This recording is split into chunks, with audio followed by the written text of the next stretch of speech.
So students, let's have a look at the syllabus. How much portion have we covered so far? So you can see here we have covered these first two units, that is data handling and data management or database query using SQL. And today we are going to start computer networks.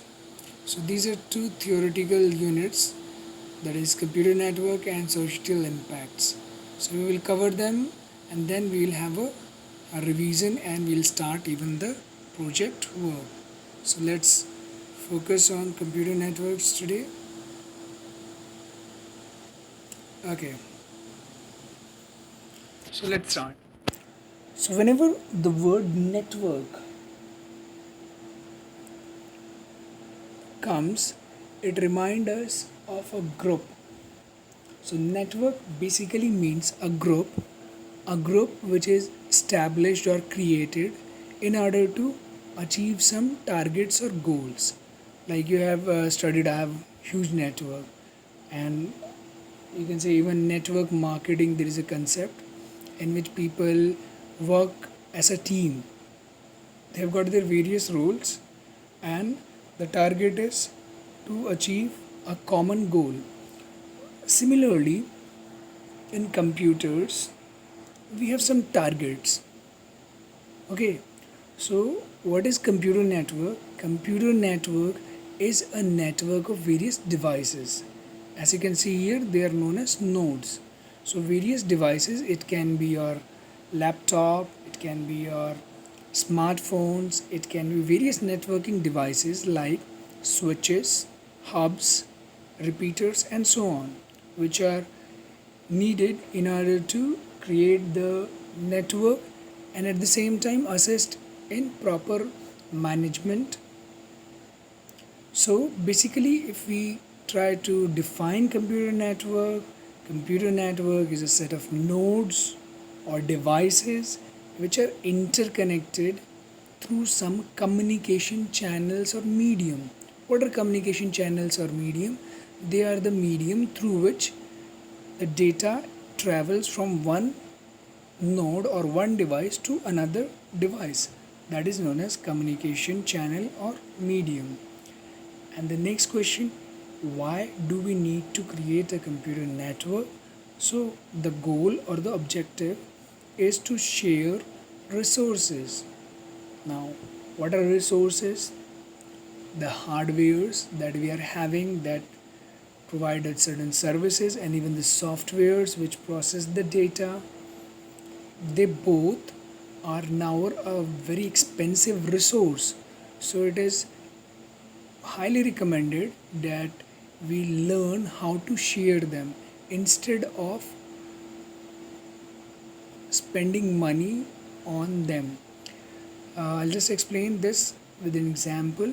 Suppose consider that our, as you know, our lab have many laptops, and for example, we are working on our project work and we want to take printout.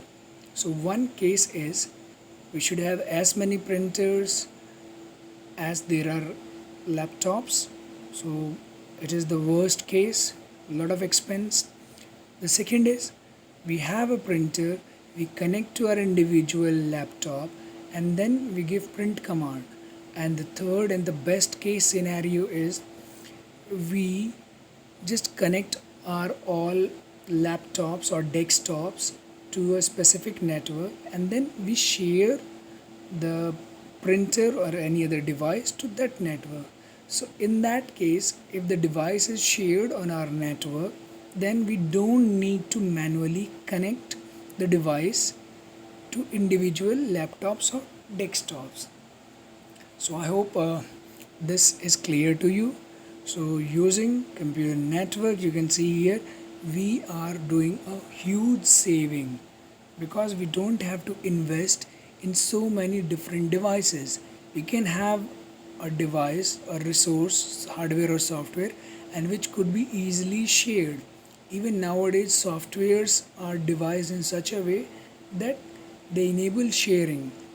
Okay, so this is the biggest advantage, that if we establish or set up a computer network, it is cost effective, it saves lot of money, and at the same time it's a big boost in the productivity as well, which we will study a little later. Now let's just focus on basic facilities or advantages of setting up a computer network.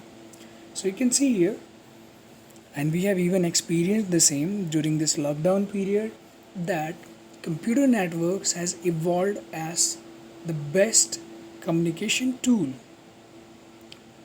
See, if we see the entire process of evolution of communication, we will come across that in olden times communication was, you can say, it took a lot of time. For example, I remember the days when I was very young. We were staying in Hapur city. My mother was at home, so she used to write us letters, or she used to send us greeting card on occasion like New Year and Diwali and all, and we too replied her. So it took a very long time, let's say a week or few days. But nowadays, just compare it with the recent communication tools available. We are a second away from our friends and relatives. We can simply call them. We can have video conferencing or video calling. Now, with this lockdown period, there are more innovative ways to communicate. For example, you can have a meeting with up to 100 participants using Google Meet. We can have unlimited number of participants using YouTube Live or Facebook Live. So these are the various tools which have evolved and which has a very drastic change in our social life. Now even our social life is being changed. We don't need to physically visit anybody. We can meet our friends while staying at home. We are teaching you while working from home. So this is a major benefit or a boom in this IT sector, all because of computer networks. Next, we have already discussed the second point, sharing hardware devices like printer or scanner through a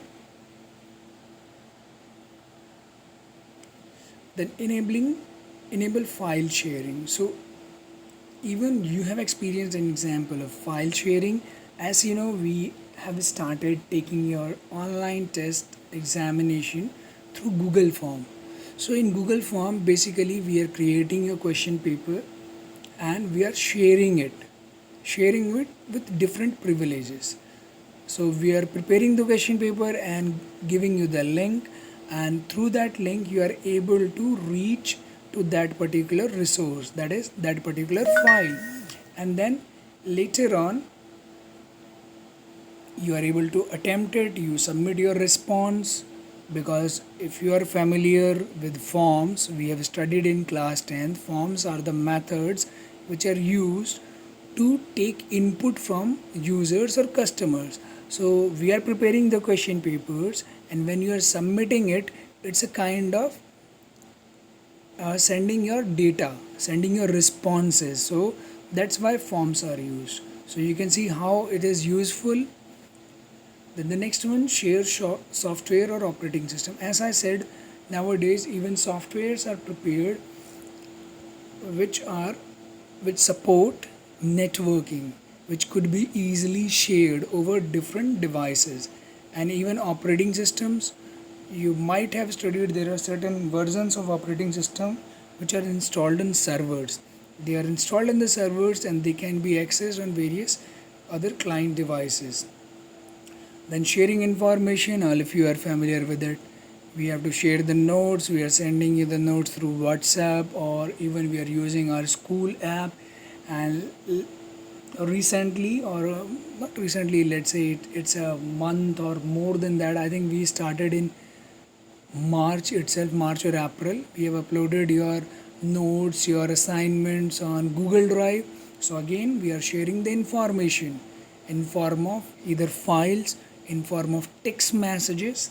So I hope all of you are fully aware of various benefits of computer network. Now just let's have a look at its demerits, because you know there is always a trade-off. So if you have to learn something, you have to put something at risk. So here is the risk factor of computer network. First is lack of robustness. What is meant by robustness? Generally, robustness means ability to recover against any accident. Suppose if we are using network and if all the devices they are network application, then they have to look for various files which are available on remote machines. So if the things are available on remote machine, there are more chances that they may be deleted. So in this way, because the file is not centralized at a fixed place, the files are spread all across in different devices. This is an added advantage and disadvantage as well. Advantage in which way? We can have multiple copies on different servers. So in case if there is a problem with certain computer or a workstation, then we have got the its duplicate copies on different other devices or storage media, so we can easily recover that data. But on the other hand, if we have distributed the data and if some important data lies in some particular location and if it goes missing, then that creates this problem. Then security issue, all of you are aware, hacking and all nowadays. And in this lockdown period, many people are fooling you by just asking you your basic details, saying that they are calling from certain bank or maybe providing some free services. So don't become a victim of all these malpractices. So that is one of the way frauds are being done. But security issues generally arises due to some operating system protocol. See, if we are communicating with each other, so all this happen with the help of operating system. Operating system is the underlying software which provides you all the services of all softwares or hardwares present in your particular device.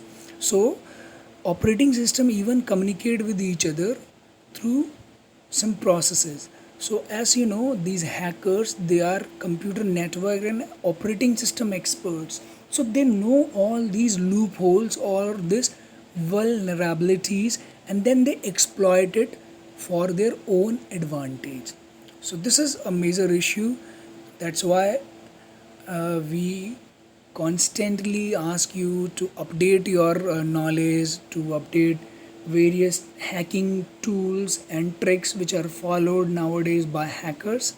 So that's why it is always advised to keep updating your important credentials at regular interval. Like if you are having online banking, it is always advised to revise your password at an interval of 6 months. So these are the practices, and don't store them or don't share all this information, because and even if you are setting up your password should contain some keywords or text which are different, which does not matches with your personal details.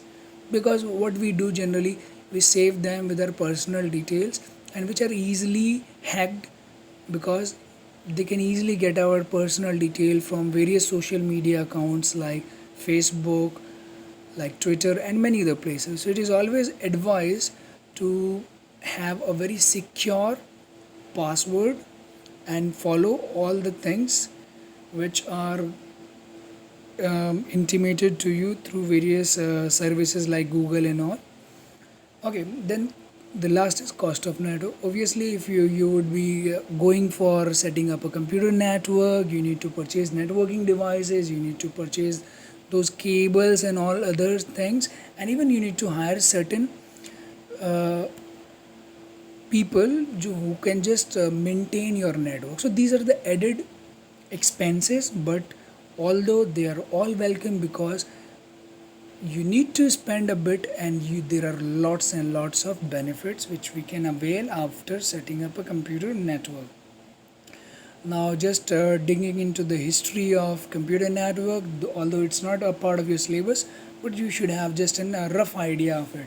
So as you know, this concept of computer networking started with ARPANET. You can go through its full form way back in 1969.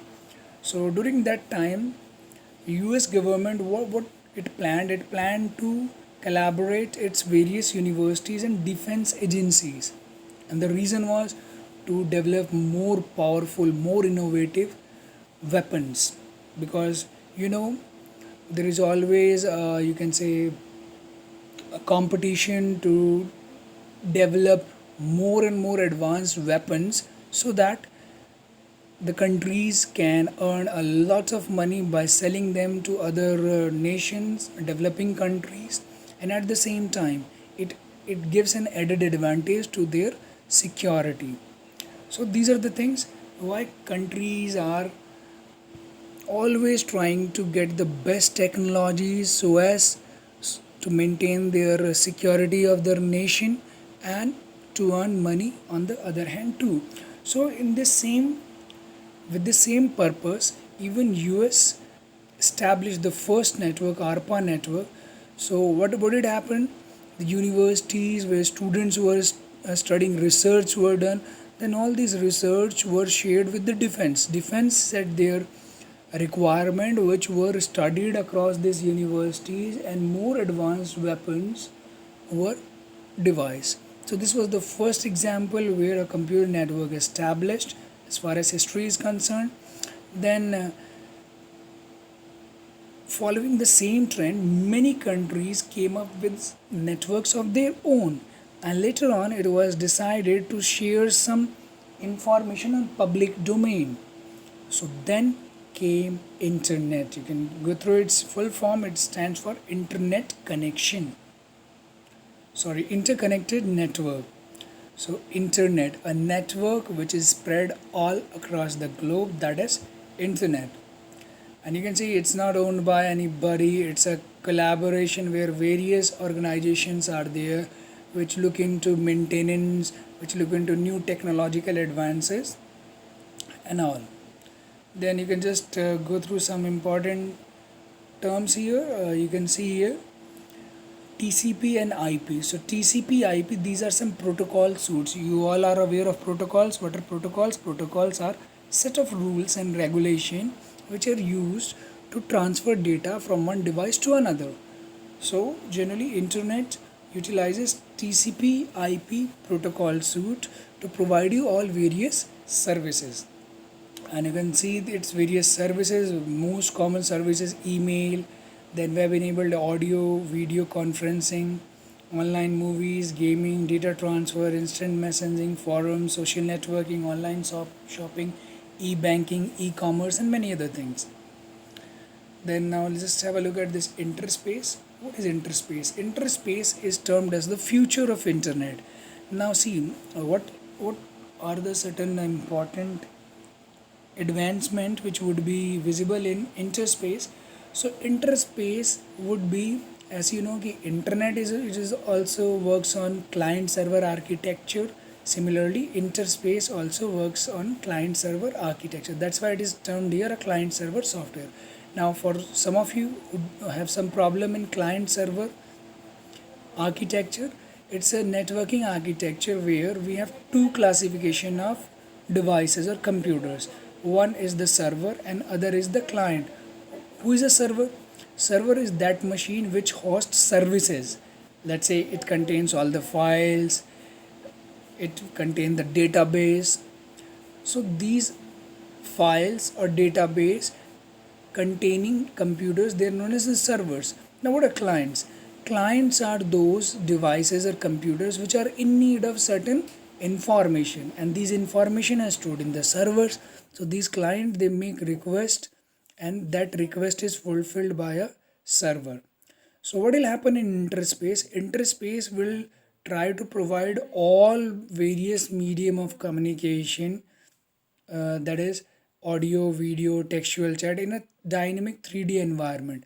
For this, you can watch uh, innovation done by Indian computer scientist Pranav Mistry. It is available on even YouTube, named as a Sixth Sense device. I have seen it way back, I think 4 5 years or even more. So that was a device which could easily take input from our external environment. So this is the coming future of our internet. Now just have a look at the terms which are very important from syllabus point of view. So the first is networking devices. So now we will be studying how can we establish a network and what are the role played by these various networking devices. So what is the benefit? You can see here these devices, they transfer the data in fast, secure and correct way. Okay, so this is the way, this is the reason why we use these different devices, because they help in transferring the data, in managing them, and even in maintaining the security or maintaining the correct signal of that data. So now just have a look. So you can just go through this, like internal modems. Whenever we used to connect to internet, we require an internal modem or an external modem. Then NIC, what are these NICs? These are the cards which are attached, and due to which networking is enabled on our devices. They are even known as LAN cards. You might have heard this word very commonly, LAN cards. So LAN cards are the cards which enable networking in our devices. Then RJ45 connector, if you are connecting devices through certain cables, so there is a specific type of connector which we will be sharing the pic a bit later. So these are certain devices, and then you will be coming across routers and switch too. Okay, so now let's start with NIC. As you know, NIC stands for Network Interface Card. So what is meant by interface? It is the interfacing device, or it is the device through which computer can communicate some data to external media. So that's why it is known as NIC, Network Interface Card, or NIU, Network Interface Unit. They're also known as the other names you can see here: network adapter, Ethernet card, and LAN cards. So they are even known with these different names. Then what is the benefit of these NICs? Generally, they help to communicate with other PCs. So you can see here in this diagram. So this NIC, what it does, it converts the digital signal into electric signal first of all, and then it is passed through a medium like like cables, like twisted pair cable, coaxial cable, or optical fiber, or even using some wireless medium like Wi-Fi and others. So this is the basic work done by NIC. It converts digital signal into electronic or optical form. For example, in case of optical fibers, the data is transmitted in light form. Then apart from that, it even, you can see in this diagram, there are first you can see parallel data. Now you should understand what is meant by parallel data. For example, you know, there are many devices in your many programs in your system running at a time. So what happened, there are many applications or program which are using internet, and then they are either receiving or sending certain data. So that is represented by this parallel data. Parallel data means data even sent or received across different application. Then using this NIC, they are converted, this parallel data is converted into serial data, and then it is transmitted through the various communication channel. Then it is received at the other end, and then again using this NIC, this serial data is converted back into the parallel data. So this is how end to end data transfer takes place, and this is the role of NIC in this data communication process. Now you can just have a look at this pic. In this we have shared you the pic of RJ45 connector. So RJ45 connector, you can see here it stands for registered jack 45. So it's a 8 wired connector that is used to connect your computers to LAN, especially Ethernet. So they are also known as Ethernet connectors, and the cable used are known as Ethernet cables. And generally we use twisted pair cable, either shielded or unshielded, in this process. Now let's move to the next part. Next is repeaters. So what is the role of repeaters? See, Most of you know that whenever some energy transfer take place, then some energy is absorbed by the surrounding environment. Similarly, when a data is transmitted in electronic form through these cables or through mediums like air and all, then some part of that energy is consumed, and consequently the signals get weaker. So in order to maintain the correct data, the signal intensity need to be amplified, and for this we make use of repeaters. So when the data signals are traveling at longer distance, then due to resistance the signals get weaker, and now we need a device which can boost the signal or it can amplify the intensity of the signal. For this we use repeaters. So you can see here a repeater regenerates the signals and forward this signal with more power. So you can see here data is coming, we are using a repeater here, the data is weak now, and then what is the role of repeater? It regenerates it, and then we get a stronger signal, and it is again forwarded on the same communication channel. All of you might have experienced it. Suppose if you have a cable connection, then you might have seen that cable uh, connection, when it is the wire, when the data is transmitted over a longer distance at fixed interval, they set amplifiers or boosters which boost the channel strength. So when we have a booster or a repeater, then you can see the picture quality is quite clear. But nowadays that uh, process is we have done away with that, and now we have got these set-up boxes with antennas and all that, dish antennas. So in that way we are having direct communication with satellite, and most of these problems related to weak signals are solved in case of cable TV network. Okay, next let's move to modem. So let us discuss what is a modem. As you know, modem stands for modulator and demodulator. So basically, what is the work of modem? Modem does demodulation and modulation. Now let's understand this process, and let's understand what was the need of modem. Okay, I think we are done away with the time. It's okay. Anyways, this would be the last topic. Let's complete it. So modem stands for modulator, demodulator. So what is modulation? When we talk about internet history, so at that particular time, in order to connect all the devices spread all across the globe,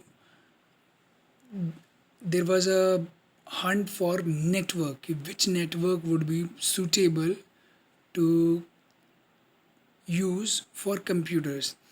Then it was decided that landline network or telephone connection network, they were the best suitable network which was existing at that particular time.